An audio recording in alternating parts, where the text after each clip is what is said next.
అందరికీ నమస్తే అండి. ప్రతి ఒక్కరు ఈ వీడియో చూస్తున్నటువంటి ప్రతి ఒక్కరు కూడా ముందుగా ఒక రిక్వెస్ట్, వీడియో నచ్చితే ఖచ్చితంగా లైక్ చేయండి, ఛానల్కి సబ్స్క్రైబ్ చేసుకుని నన్ను కొంచెం సపోర్ట్ చేయండి.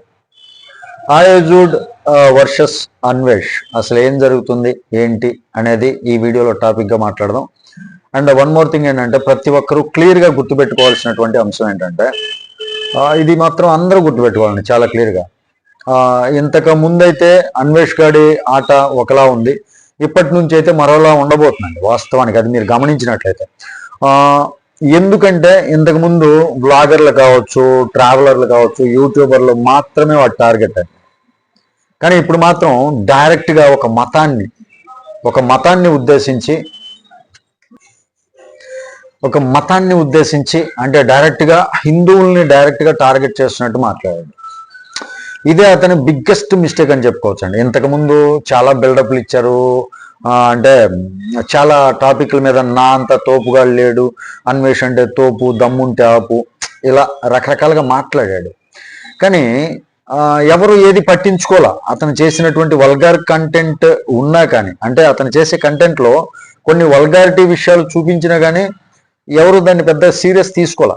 ఒకవేళ ఎవరన్నా మాట్లాడారనుకోండి, అతను చేసే పని ఏంటంటే, ఒకవేళ అన్వేష్ చేసినటువంటి కంటెంట్కి ఏదైనా ఒక టార్గెట్ అంటే కౌంటర్ లాగా ఎవరైనా సరే ఒక వీడియో చేస్తే అతను చేసేది ఒక్కటే అండి. ఇంతకుముందు ఎదురుదాడి చేయటం, అంటే వాళ్ళ వ్యక్తిగత జీవితాలు ఏదైతే ఉందో వాళ్ళ వ్యక్తిగత జీవితం గురించి మాట్లాడటం, వాళ్ళ ఇంట్లో వాళ్ళ గురించి బూతులు మాట్లాడటం, ముఖ్యంగా మహిళలు ఎవరైతే ఉంటారో వాళ్ళ ఇంట్లో మహిళలు, వాళ్ళని టార్గెట్ చేసుకుని మాట్లాడతారండి. ఇది వాస్తవంగా చెప్పాలంటే అతని స్టైల్ అని చెప్పలేం కానండి, అతను టార్గెట్ చేసి భయపెట్టాలని చేసేటటువంటి ఒక చిన్న ప్రయత్నం అని మాత్రం చెప్పచ్చు. ఎందుకంటే అతను టార్గెట్ చేసేది మహిళలండి. ఎవరైనా సరే ఇంట్లో లేడీస్ని టార్గెట్ చేస్తే ఎవరికైనా ఒక కించిత్ బాధ ఉంటుంది. ఎందుకులేరా స్వామి మనం పెంట మీద రాయటం ఎందుకులే, లైక్ దట్ అలా తీసుకొని లైట్ వెళ్ళిపోతుంటాం. అలా పెద్ద రియాక్షన్ రాలేదు. ఎవరిని మాట్లాడుతున్నా వాడితోటి మనకెందుకులేని పెద్ద రియాక్షన్ రాలేదు. దానికి తోడు అతను ఎవరో ఒకళ్ళిద్దరినే టార్గెట్ చేసేవాడు. ఎవరో ఒకళ్ళిద్దరే అనమాట. అంటే పెద్ద టార్గెట్ ఉండదు, ఒకరినో ఇద్దరినో అతనికి కోపం వచ్చిన వాళ్ళ మీద ఏదో కంటెంట్ లాగా మాట్లాడేవాడు. కానీ ఇప్పుడు అతను తీసుకున్నటువంటి కొత్త రాగం ఉంది చూసారా, హిందూ మతం గురించి కావచ్చు, రాముల వారి గురించి కావచ్చు, ఇవి మాట్లాడాడు. ఓకే, కాంట్రవర్సీ ఎక్కడి నుంచి స్టార్ట్ అయింది అంటే, యాక్చువల్లీ అతనికి యూట్యూబ్లో ఏదైనా కంటెంట్ చేయడానికి లేదనుకోండి, టాపిక్ కంటెంట్ మార్చాలి, ఆడియన్స్ రిటెన్షన్ని గ్రాప్ చేయాలి.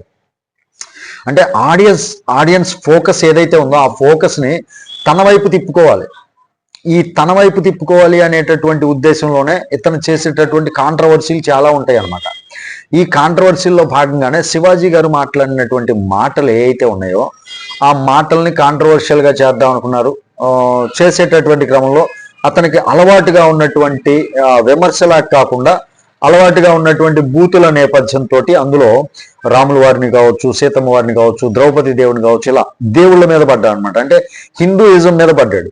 Right, okay. దాన్ని ఇప్పుడు చేస్తూ ఉంటే ఈ మధ్య మరలా రీసెంట్గా ఆంజనేయ స్వామిని అడ్డం పెట్టుకుని ఒక వీడియో రిలీజ్ చేశాడు. ఏమనంటే, నాకు ఆంజనేయ స్వామి కళ్ళకు వచ్చి మాట్లాడారు, సీతమ్మ గురించి నువ్వేం తప్పు మాట్లాడలేదు, సీతమ్మ గారి గురించి ఎవరేమనుకుంటారు అంటే, ఎవరైనా మాట్లాడితే నేను చూసుకుంటాను వాళ్ళ గురించి, నువ్వు మాట్లాడిన దానిలో ఎలాంటి తప్పు లేదు, కాబట్టి నువ్వు ధైర్యంగా, నీ బాధ్యత ఒకటి ఉంది, సమాజంలో జరిగేటటువంటి అంటే మీ ఇండియాలో జరుగుతున్నటువంటి ద్రోహం ఏదైతే ఉందో భారతదేశంలో, ముఖ్యంగా భారతదేశంలో జరుగుతున్నటువంటి కాంట్రవర్సీ విషయాలు, అంటే దేశాన్ని ఉద్ధరించేటటువంటి పని నువ్వు తీసుకో అని చెప్పేసి ఆంజనేయ స్వామి తనకు చెప్పినట్లుగా కళ్ళలోకి వచ్చి ఇలా ఒక వీడియో రిలీజ్ చేశాడండి. ఆ రిలీజ్ చేసే భాగంగా ఏం మాట్లాడాడంటే, మరలా ఇప్పటి వరకు అయితే కాంట్రవర్షియల్ టాపిక్ దేవుళ్ళ మీద మాట్లాడారు, ఓకే, దాని మీద మిగిలిన వాళ్ళంతా చర్య తీసుకుంటున్నారు. కానీ ఇప్పటి వరకు పొలిటికల్గా ఎంటర్ అవ్వాల. కానీ నిన్న ఆ వీడియోలో ఏం చేశాడంటే, దేశాన్ని దోచుకుంటున్నారు, కాషాయ రంగు అంటే ఆరెంజ్ అని మాట్లాడారు. ఆరెంజ్ సింబల్ ఏంటండి, వాస్తవానికి మన బీజేపీ వాళ్ళ సింబల్ కదా, కలర్ కదా. దానికి తోడు ఏంటంటే కాషాయ వస్త్రాలు ధరించి జై శ్రీరామ్ అంటూ దేశాన్ని దోచుకుంటున్నారు, ఇలా కాంట్రవర్షియల్గా మాట్లాడారు అనమాట. అది ఇప్పుడు ఏంటంటే స్ట్రైట్గా వెళ్ళి బంతి, ఇప్పటి వరకు ఒక కోర్టులో ఉంది బంతి, ఈ బంతి స్ట్రైట్గా వెళ్ళి బీజేపీ కోర్టులో పడింది అనమాట. తన్నేశాడు, ఇక్కడి నుంచి బంతిని తన్నేసి అవతల వేసేసాడు. అంటే కాంట్రవర్సీ ఒక రకంగా ఉన్నదాన్ని ఇప్పుడు రెండు రకంగా మలిచాడు అనమాట. ఇప్పుడు ఈ విషయం సమస్యల మీద, హిందూయిజం మీద మాట్లాడినప్పుడే ప్రతి ఒక్కళ్ళు రియాక్ట్ అవుతున్నారు, వ్లాగర్స్ కావచ్చు, యూట్యూబర్స్ కావచ్చు, ప్రతి ఒక్కళ్ళు. కానీ ఇప్పుడు వీడు పెట్టినటువంటి ఒక వీడియో ఏదైతే ఉందో అది పొలిటికల్ గేమ్కి టర్న్ అయిపోయింది. వాస్తవానికి మతాన్ని అడ్డు పెట్టుకొని దోచుకుంటున్నాడని ఇలా చిచ్చు పెట్టినట్లే మాట్లాడాడని చెప్పవచ్చు అనమాట. ఇక్కడ ఈ క్రమంలోనే జూడ్ అని చెప్పి ఒక ఫేమస్ యూట్యూబర్ అండి, వాస్తవానికి చాలా పెద్ద ఫేమస్ యూట్యూబర్. కొంచెం సౌండ్స్ వస్తూ ఉంటే నేను అవుట్ సైడ్ షాప్లో కూర్చొని మాట్లాడుతున్నాను, ఓపెన్ అనమాట ఇది. ఫేమస్ యూట్యూబర్ మాట్లాడితే దానికి కౌంటర్గా మరలా నువ్వు తీసేస్తావా, తీసేయకపోతే 2026లో నీ భవిష్యత్తుని బద్నాం చేస్తాను అన్నట్లుగా ఒక బెదిరింపు చర్యలాగా మాట్లాడాడు. సరే, జూడ్ ఏమనుకున్నాడేమో, నేను నిన్న దీనిపైన ఒక వీడియో కూడా చేయటం జరిగింది. జూడ్ భయపడ్డా, జూడ్ అనే వ్యక్తి ఒకవేళ భయపడ్డా, భయపడి కాంట్రవర్షియల్ ఎందుకులే ఇంట్లో వాళ్ళని తిడతాడేమో అని భయపడ్డా? వాస్తవానికి చెప్పాలి అంటే భయపడ్డాడనే చెప్పొచ్చు అండి. వాస్తవానికి జూడ్ యూట్యూబర్ ఎవరైతే ఉన్నారో ఆయన కూడా భయపడ్డారనే చెప్పొచ్చు.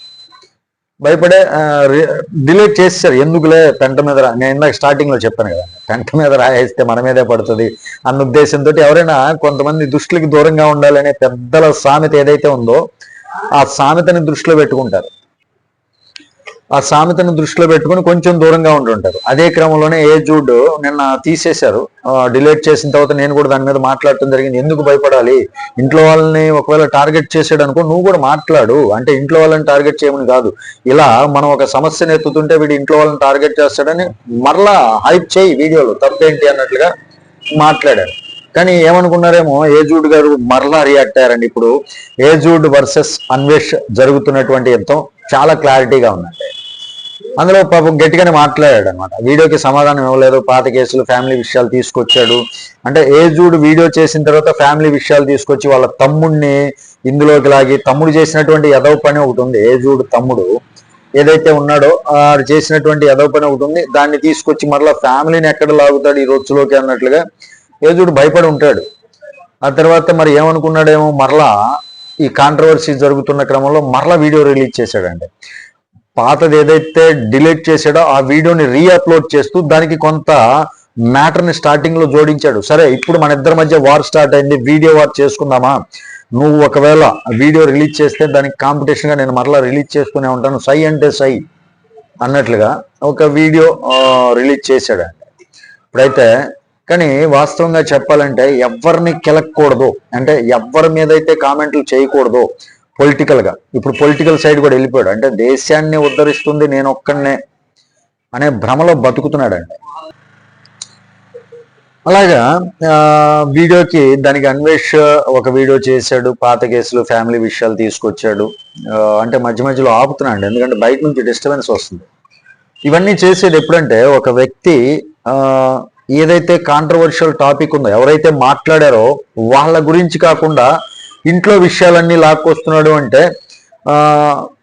ఆ వీడియోకి సమాధానం చెప్పలేకనో లేదు భయపడో ఏదో చేస్తూ ఉండుంటాడు అనమాట. దానికి అన్వేష్ చేసినటువంటి వాదనలో గెలవలేనప్పుడు మాత్రమే ఇలాంటి భయపెట్టేటటువంటి ప్రయత్నం చేస్తుంటారు.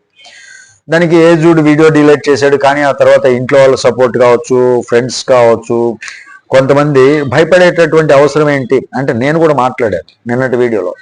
ఎందుకు భయపడ్డాడు, ఒకవేళ ఇతని సీక్రెట్స్ ఏమన్నా అన్వేష్ దగ్గర ఉన్నాయా, ఉన్నప్పుడే కదా భయపడేది. ఇప్పుడు నేను వీడియో చేస్తానండి, నా వీడియోలు అంత వైరల్ అవ్వు. ఒకవేళ వైరల్ అయింది అనుకోండి, వైరల్ అయినప్పుడు ఏం చేస్తాడు, ఎవడైనా కాంట్రవర్సీ అంటే దాని మీద మాట్లాడతాడేమో, రిటార్ట్ ఇస్తాడేమో అనుకున్నప్పుడు ఏంటి, దానికి సంబంధించి మన దగ్గర ఏదైనా లూప్ హోల్ ఉంటే భయపడతాం. లూప్ హోల్ లేనప్పుడు భయపడం కదా. ఇతను డిలీట్ చేసేసరికి ప్రతి ఒక్కళ్ళు అదే అనుకున్నారు. వాస్తవానికి భయపడ్డాడేమో, జూడ్ భయపడే డిలీట్ చేశాడు అనుకున్నట్లుగా. కానీ మరలా ఏమనుకున్నాడేమో, ఎందుకు డిలీట్ చేయాలి, నేను ఎందుకు భయపడాలి అన్నట్లుగా మరలా వచ్చాడండి. కానీ రియాలిటీ చెక్ మనం చూసుకున్నట్లయితే ఏంటంటే, నిజంగా ఒకడు నిజాయితీగా ఉన్నాడు అనుకోండి, బెదిరింపులు ఎందుకు, పర్సనల్ విషయాలు ఎందుకు, మతాల జోలికి ఎందుకు, వాస్తవానికి కంటెంట్ బలంగా ఉంటే సరిపోతుంది కదా, భయపెట్టాల్సినటువంటి అవసరం లేదు. ఇప్పుడు బూతులు మాట్లాడితేనే చూస్తారా.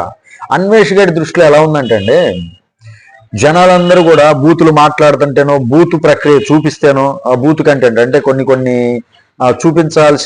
చూపించకూడనివి కూడా చూస్తారు, నన్ను అందరూ అలాగే ఫాలో చేస్తారు అనేటటువంటి ఒక పిచ్చి భ్రమలో ఉన్నారండి. దానికి తోడు అతనికి వచ్చినటువంటి ఈ కమ్యూనిటీ ఏదైతే ఫాలోయింగ్ ఉందో దాన్ని బట్టి కూడా అతను ఓవర్ హైప్ అయిపోతున్నాడు వాస్తవానికి. ఇప్పుడు అన్వేష్, నేనైతే పక్కాగా చెప్తున్నా, ఇది ఒకరు కాదు ఇద్దరు కాదు, మొత్తం కమ్యూనిటీని టచ్ చేసావు, మొత్తం హిందూ మతాన్నే టచ్ చేసావు, ఇప్పుడైతే మొత్తం ఇండియానే టచ్ చేసావు. ఇండియాని కూడా వరస్ట్ కంట్రీ అన్నట్టు నువ్వు మాట్లాడినటువంటి తీరుకి ఇప్పుడు ఏమవుతుందంటే ప్రతి ఒక్కరు, చిన్న యూట్యూబర్లు కావచ్చు, పెద్ద యూట్యూబర్లు కావచ్చు, ప్రతి ఒక్కరూ దానికి తగినటువంటి కౌంటర్లు ఇస్తూ ఉన్నారు, వీడియోల రూపంలో కావచ్చు. కొంతమంది పొలిటికల్గా కౌంటర్లు ఇవ్వడానికి రెడీ అవుతున్నారు, కొంతమంది నీకు నోటీసులు కూడా, ఆల్రెడీ కేసులు కూడా బుక్ అయిపోయాయి, ఆల్రెడీ దీనిపైన కేసులు పడిపోయినాయి. ఒకవేళ ఇప్పుడు సరే దీనికి కౌంటర్గా ఏదన్నా వీడియో చేద్దామంటే చాలా మంది ఇంతకు ముందులాగా నీకు ఫాలోవర్స్ ఏం లేరు, ఇంతకు ముందులాగా వ్యూస్ ఏం రావట్లా. ఒకవేళ వచ్చిన డిస్లైక్ చేస్తున్నారు, అన్సబ్స్క్రైబ్ చేస్తున్నారు, అండ్ స్ట్రైక్స్ కూడా వేస్తున్నారు. కాబట్టి ఏంటంటే ఇవన్నీ నీకు బోనస్గా వచ్చేటటువంటి గిఫ్ట్లు అనమాట. ఇప్పుడు నేనైతే నీకు ఒక అడ్వైజ్ అయితే చేయదలుచుకున్నా అన్వేష్, ఏదైతే ఒక సలహా అనుకో, ఏదైనా అనుకో, ఇది స్వీట్ వార్నింగ్ కూడా కాదండి, నేను నీకు వార్నింగ్ ఇచ్చేంత స్టేజ్ నాదైతే కాదు, స్వీట్ వార్నింగ్ కాదు, కానీ ఒక సలహాలాగా ఇస్తా.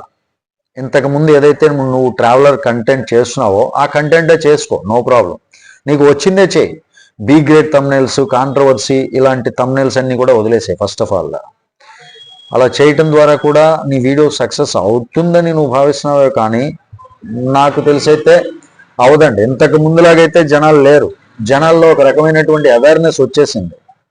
కాబట్టి ఇకనైనా ఒక రిక్వెస్ట్ అనుకో, ఏదైనా అనుకో, ప్రేక్షకుల నుంచి ఒక రిక్వెస్ట్ అనుకో, ఎవరినైనా ఏదైనా సరే, మతాలను కావచ్చు, ప్రేక్షకులు కావచ్చు, అందరికీ చెప్తున్నాండి, ఏదైనా సరే మతాలను కావచ్చు, కులాలను కావచ్చు, దేవుళ్ళని కావచ్చు టార్గెట్ చేసి మాట్లాడితే ప్రేక్షకులందరికీ చెప్తున్నా, ఎవరైనా సరే మతాలని, కులాలని, దేవుళ్ళని,